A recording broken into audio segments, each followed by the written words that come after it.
চাচা, জানো এইবার বাড়িতে লাউ গাছ লাগিয়েছিলাম। ভালো করেছিস। বসে না থেকে কিছু করা ভালো। তো গাছে একটি বড় লাউ ধরেছিল। বড় লাউ ধরবো না তো ছোট লাউ ধরবে? তুই আমার ভাতিজা না? লাউটাকে বিক্রি করার জন্য বাজারে নিয়ে গেলাম। ভালো করেছিস।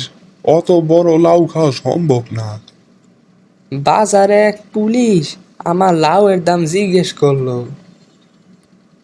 পুলিশ হইলেও তো তার বাজার সাদাই কলা লাগে। দাম জিজ্ঞেস করবে নাতে কি করবে? আমি 500 টাকা চাইলাম।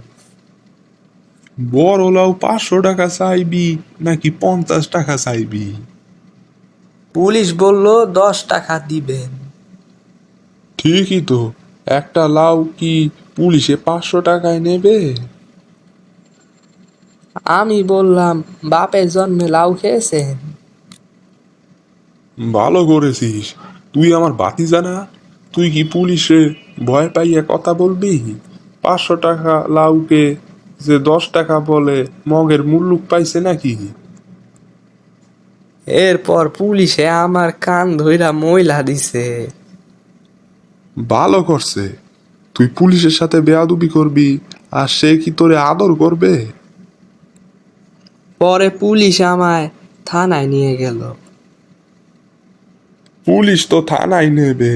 সে কি তোকে তার শ্বশুর বাড়ি নেবে? তারপর বড় দারোগা আইয়া আমারে ছাইরা দিল। বড় দারোগা তোকে ছাড়বে, সেটাই তো স্বাভাবিক। দেখতে হবে না তুই কার ভাতিজা। ভিডিওটি ভালো লাগলে আমাদের চ্যানেলটি সাবস্ক্রাইব করে শেয়ার করে দিন।